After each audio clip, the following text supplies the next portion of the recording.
Mesdames, Messieurs, bonsoir. La hausse des prix des énergies à l'échelle mondiale bouleverse tous les équilibres. Elle a des répercussions sur le panier de la ménagère, sur les prix, et les populations ont le droit de comprendre ce qui se passe. En Côte d'Ivoire, afin de lutter contre la cherté de la vie, des réflexions sont en cours entre le gouvernement et des partenaires sociaux afin de trouver des solutions durables et adaptées à cette situation qui dépasse largement le seul cadre ivoirien. Quelles sont les causes fondamentales et opportunistes de cette crise énergétique? Quelles pourraient en être les incidences à moyen et long terme? Quelles sont les pistes de solutions synergiques? Ça fait l'actualité se penche ce jour sur crise énergétique et vie chère. Va-t-on vers le pire?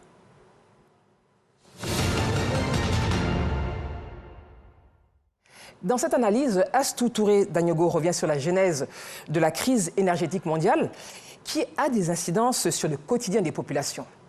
La flambée des prix des produits de première nécessité semblant hors de tout contrôle. Les causes et facteurs de la cherté de la vie et la crise alimentaire sont multiples et relèvent de défis globaux et universels. En effet, notre civilisation a fini par s'accommoder de l'hégémonie du pétrole, principale source d'énergie, devenu de fait un produit de première nécessité. Autrement dit, un produit sans élasticité prix.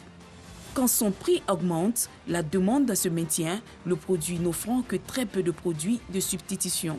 Dans ces conditions, le renchérissement du prix du baril du pétrole, qui a battu tous les records historiques, a eu pour conséquence une augmentation des coûts de tous les facteurs de production et donc une inflation généralisée. En effet, lorsque se nourrir ou prosaïquement manger devient difficile, lorsque cette faculté et ce besoin primaire de l'homme ou de l'être tout court sont en sursis, c'est l'essence même de la vie qui se met en jeu. Et dès lors que l'on essaye de traduire cette citation par l'expression cherté de la vie et crise alimentaire. Face à la persistance des cours du pétrole, mais également dans cette inexorable démarche de protection de l'environnement ou du tout écologique, notre civilisation a jugé impératif de se tourner vers la recherche des produits de substitution au pétrole, tels les biocarburants. C'est pourquoi de nombreuses terres, anciennement affectées à la production de cultures vivrières, ont ainsi été réorientées vers les cultures de biocarburants. Cela, malheureusement, a entraîné des effets sur la production et les prix de céréales dont a besoin l'humanité. Au surplus, cette tension sur l'offre a été amplifiée par l'impact négatif des changements climatiques qui ont pour corollaire des phénomènes naturels tels que les inondations, la désertification, l'appauvrissement des sols. Au total, ce sont ces considérants qui ont créé une tension insoutenable sur les prix des cultures céréalières et, en bout de chaîne, sur le prix des denrées alimentaires de façon générale. Une croissance économique inclusive constitue le seul moyen efficace de faire reculer la pauvreté et de promouvoir une prospérité partagée. Cependant, la plupart des activités économiques sont impossibles dans une énergie moderne, adéquate, fiable et proposée à un prix compétitif. C'est pour cela que l'accès à l'énergie a tant d'importance dans la lutte contre la pauvreté. Merci à Astou Touré Dagnogo pour ce tour d'horizon.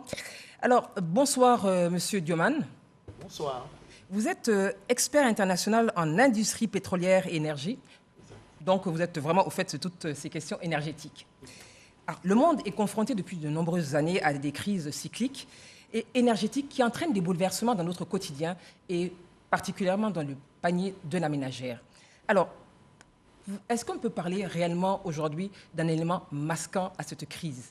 Oui, l'élément masquant à cette crise a été la Covid-19, parce qu'en réalité, la cherté de la vie a débuté de façon mondiale. Oui. Ce n'était pas l'apanage d'un pays, a débuté de façon mondiale au début des années 2020. Mais de façon parallèle est arrivée la Covid qui a joué un effet masquant de cette crise. On ne l'a pas vu venir, alors qu'elle était déjà sous-descente, elle était déjà en train de s'amplifier. Donc, comment est-ce que ça a commencé? Ça a commencé par une application brutale de la transition énergétique. Dans le début des années 2020, plusieurs pays se sont lancés dans une politique de sortie brutale Oui. des énergies fossiles, alors que les énergies fossiles aujourd'hui représentent 75% de l'offre totale énergétique dans le monde. Donc une énergie qui représente 75% de l'offre du poids, on ne sort pas de cette ressource-là de façon brutale. Alors, est-ce qu'on peut dire aujourd'hui qu'il y a eu une erreur en ce qui concerne justement cette transition? Exact. Il y a eu une mauvaise application de la transition énergétique et c'est cela la cause fondamentale qui a débouché sur la crise énergétique. Parce que quand les gens sont sortis de façon brutale des énergies fossiles, oui, tout le monde a basculé vers le gaz naturel, sans se demander si le gaz naturel restant serait suffisant pour combler les besoins énergétiques de l'humanité. Donc les gens sont sortis des énergies fossiles, c'est-à-dire du pétrole et du charbon. Le gaz est aussi une énergie fossile, mais il n'y avait pas de façon suffisante. Et c'est là où la Covid est arrivée comme élément masquant.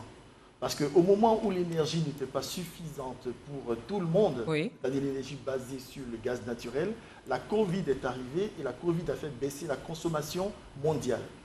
Donc la consommation mondiale ayant baissé, oui, les gens n'ont pas vu que l'énergie qui devait soutenir cette consommation était insuffisante. Donc, incidence sur le panier de la ménagère, sur nos assiettes?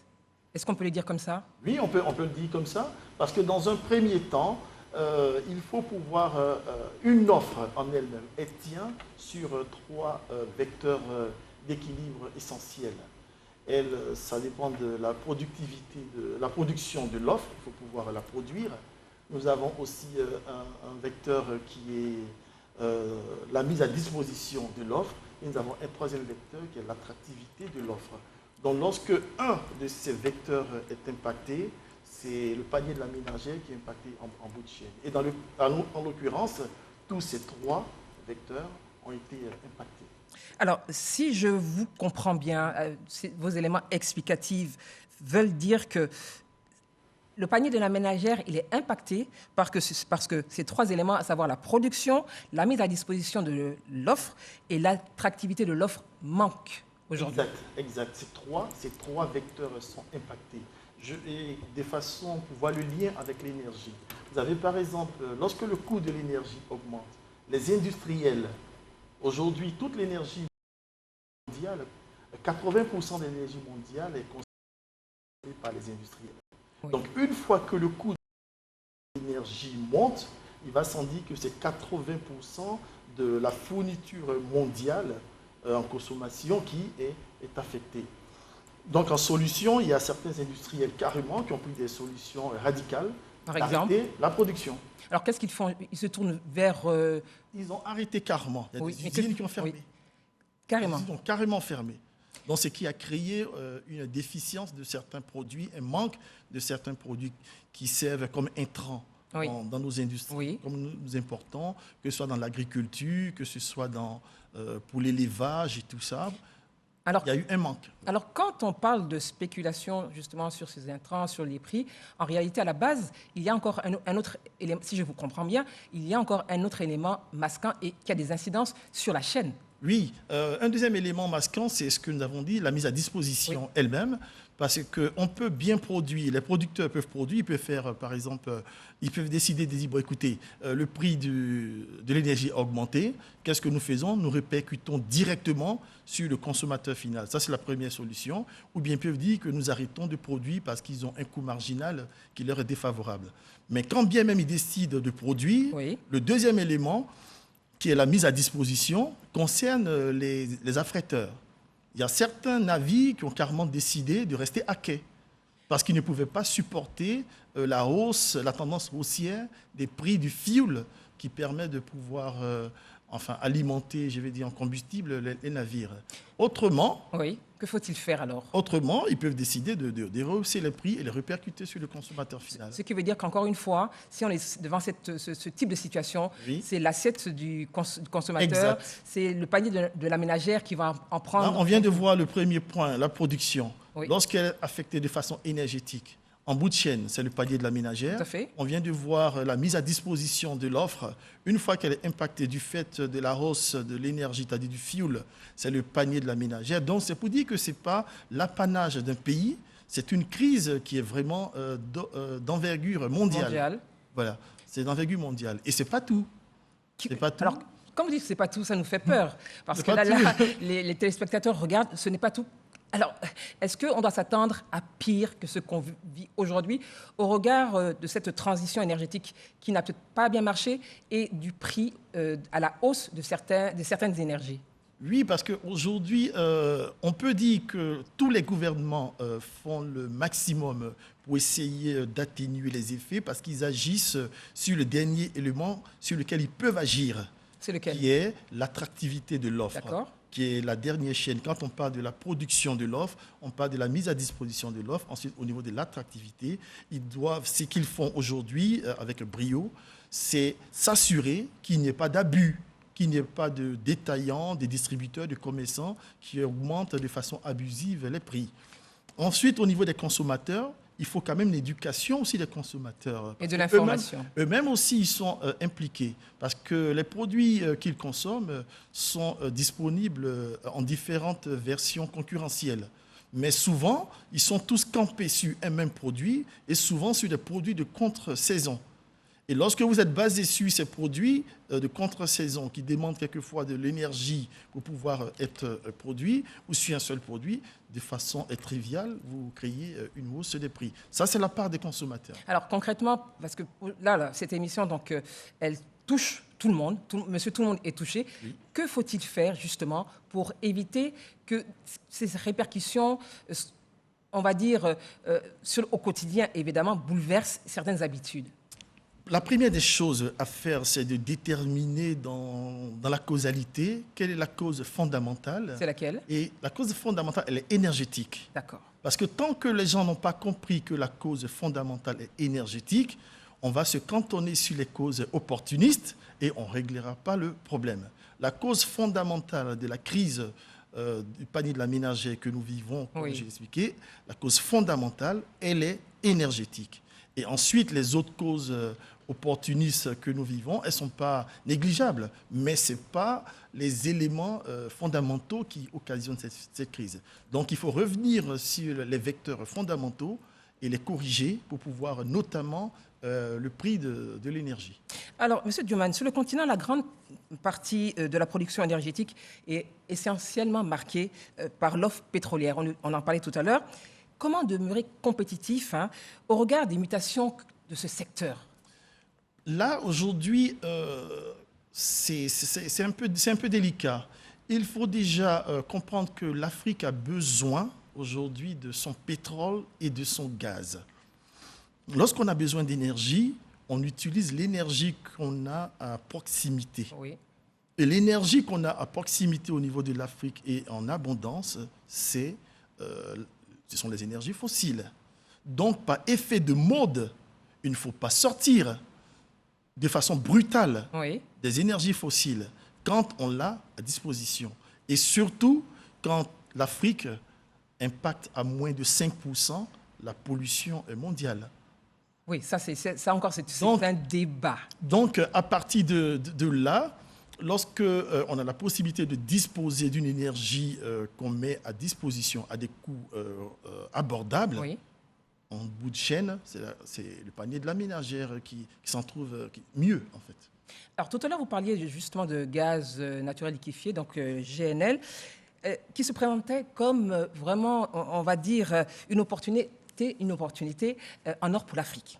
Oui. Où en sommes-nous aujourd'hui en ce qui concerne le continent? Vous qui faites de nombreux pays, vous êtes expert, votre expertise, elle couvre différents domaines, mais aussi différents continents. Oui, et là, au niveau du GNL, il faut comprendre quelque chose. Aujourd'hui, il y a des navires qui restent à quai juste parce que le prix du fuel a augmenté. C'est-à-dire le fuel qu'ils utilisent pour propulser les navires. Mais la tendance mondiale aujourd'hui, ce qui arrive demain, ce n'est plus le fuel. La plupart des navires dans le monde sont en train d'opérer une mutation au niveau des combustibles, sont en train de passer du fuel vers le GNL. Le GNL, c'est le gaz naturel liquéfié. Donc, la problématique au niveau de l'Afrique, c'est quoi? Si nous importons par exemple des produits, je prends un exemple, Oui, qui viennent de Dubaï Oui. ou qui viennent de l'extérieur, si le navire en venant a chargé du combustible GNL et qu'il arrive dans un port africain, il faut bien qu'il retourne. Mais si ce port africain n'est pas doté de combustible GNL, c'est-à-dire de gaz naturel liquéfié, que va faire ce navire? Il reste en Afrique, il attend comment il est ravitaillé. En fait, le défi et l'enjeu au niveau des Africains, c'est de se préparer déjà à avoir à quai des terminaux de livraison de gaz GNL. Parce que ça sera la prochaine crise qui sera encore plus violente que celle que nous vivons aujourd'hui. Alors, quand je vous écoute, est-ce qu'on doit craindre ces lendemains si effectivement certains pays africains ou le continent n'est pas outillé pour, en ce qui concerne le gaz naturel liquéfié? Exact.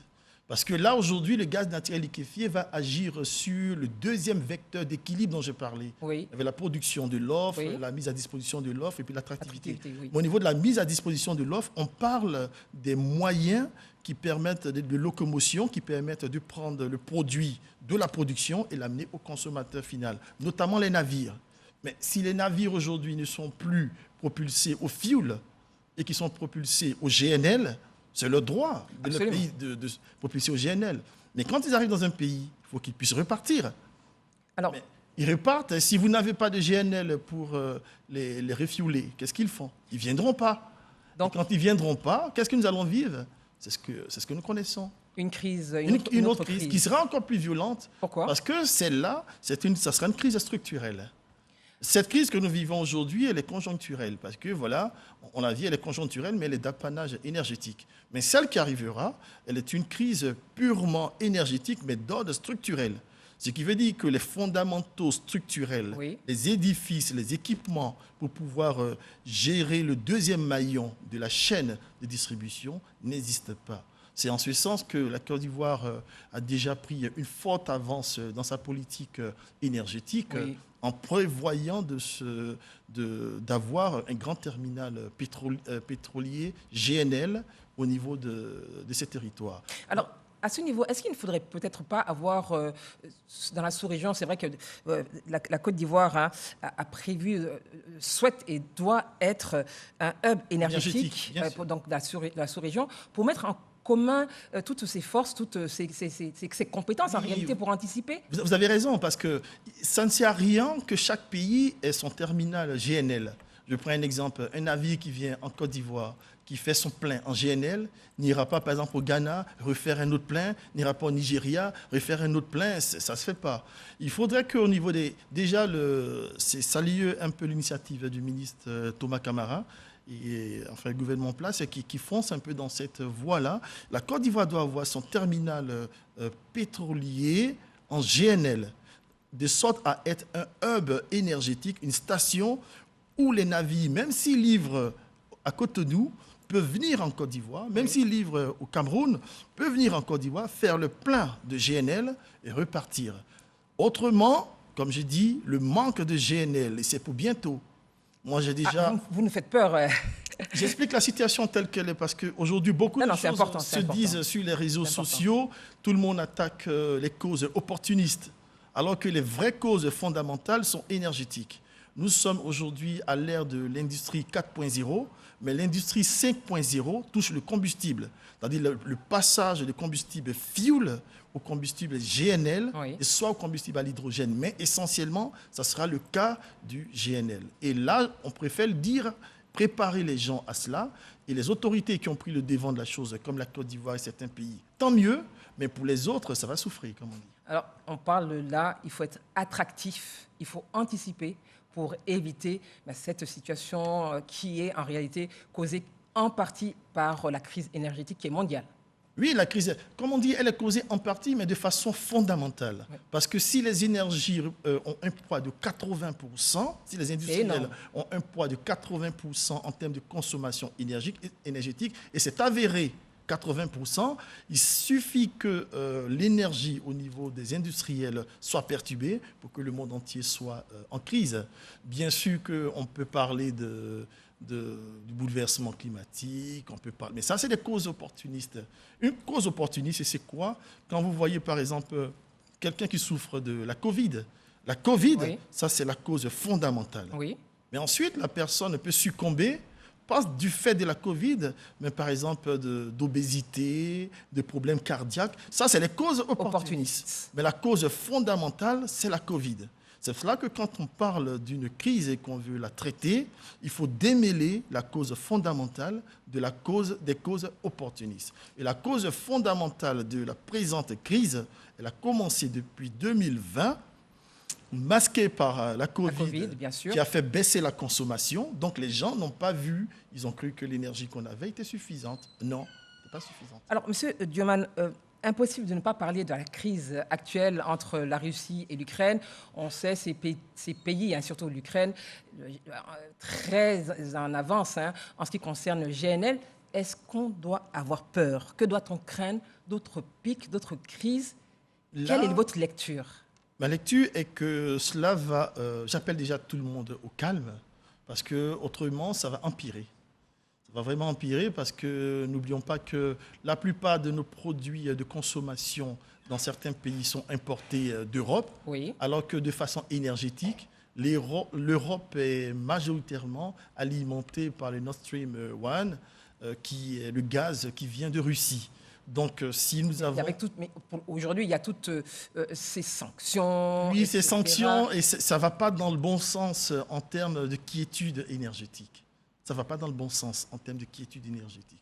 Et quand la quiétude énergétique est affectée, on va de façon fatale aller vers une crise. Et là, moi, j'appelle...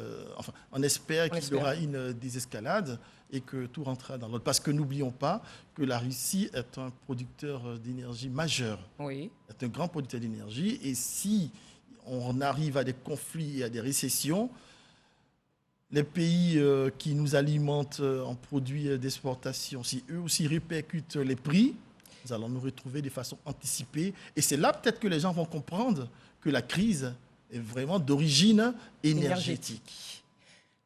Monsieur Dioman, que peut-on souhaiter à l'Afrique? Nous sommes en 2022, avec tout ce qui se passe dans le monde, avec cette compétition, comment être compétitif. Qu'est-ce qu'on peut souhaiter au continent aujourd'hui? Aujourd'hui, comme j'ai dit, connaissant la cause fondamentale de la crise, il s'agit au niveau de l'Afrique de garantir une couverture énergétique maximale. Une bonne couverture énergétique pour que toutes les populations puissent avoir de façon rentable accès à l'énergie.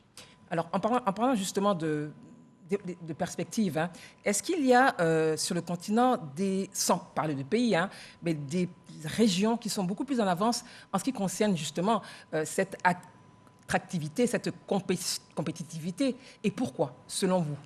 Bon, c'est des pays qui ont une politique, une gouvernance pétrolière avancée. Oui. Et on ne peut pas, sans honte, même pas honte, on peut le dire, il y a la Côte d'Ivoire, il y a le Nigeria, il y a bientôt la Mauritanie qui va s'élever, il y a le Sénégal, il y a toute la côte, on va dire, du Golfe de Guinée, oui, qui est assez attractif en termes de nouvelles ressources pétrolières et beaucoup de pays émergents. Et nous avons aussi le nord de l'Afrique et la partie est qui est assez pourvue. Étant doté de cette ressource énergétique, comme je dis, la transition énergétique doit être appliquée de façon responsable et non brutale. Si des gens veulent sortir du pétrole, qui se posent la question de savoir s'ils disposent d'une ressource alternative suffisante pour contrebalancer le pétrole et le gaz. Mais connaissant le poids, 75% de l'énergie aujourd'hui est de sources fossiles. Oui. Supprimer 75% de sources de façon radicale, brutale et immédiate, il faut avoir de la ressource.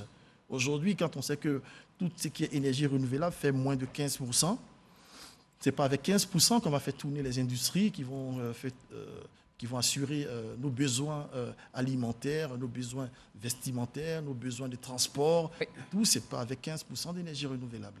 Bien sûr que l'énergie renouvelable est encouragée à son avenir, mais dans l'immédiat, il faut faire avec ce que nous avons. Et l'Afrique a encore besoin de son pétrole et de son gaz, comme ça a été largement prôné au rendez-vous de Dubaï cette année. Il a aussi été question, et ça dans certains rendez-vous mondiaux, conférences, ils ont parlé de pollution, on a parlé des règlements climatiques, on dit que c'est une des raisons, on parle aussi des énergies, on parle du pétrole. Il y a beaucoup de, peut-être pas confusion, mais il y a beaucoup d'éléments qui entrent en ligne de compte de ce que nous vivons dans le dérèglement climatique. Est-ce que ce dont nous parlons aujourd'hui, au-delà de la cherté de la vie, est-ce qu'il y a aussi une incidence sur ces dérèglements, ce que nous constatons aujourd'hui? Les saisons, elles ont changé. Est-ce qu'on peut aussi pointer du doigt cette crise énergétique? Parce que ce que je disais au niveau de la crise énergétique en elle-même, puisque ça a été l'apanage du fait que des gens ont appliqué de façon brutale la transition énergétique. Mais qu'il y ait un bouleversement climatique qui change les saisons et qui fait de sorte que les produits alimentaires, si on veut venir vers ces produits alimentaires, ne sont pas forcément disponibles au rythme qu'on avait avant. Comme je disais, c'est aux populations de s'adapter. Si vous avez besoin de manger de la protéine, il n'y a pas que la viande de bœuf qui donne la protéine. Vous avez des champignons. Donc je vais dire... Mais ça aussi, il faut le savoir, il faut avoir cette connaissance, cette curiosité. Je disais qu'au niveau de toute la chaîne, le consommateur lui-même participe aussi à l'aggravation de la cherté de la vie. Mais il va concourir justement aussi à la résolution de cette crise, M. Dioman. M. Dioman, je vous remercie vraiment d'être venu sur ce plateau pour cette question, ce sujet d'actualité et d'importance. Merci. La mise en commun ou en synergie de la gestion énergétique par plusieurs pays et les partenariats stratégiques pourraient concourir à juguler cette crise et surtout la crise liée à la vie chère. Excellente soirée, à très bientôt. Merci de nous avoir suivis. Bonsoir.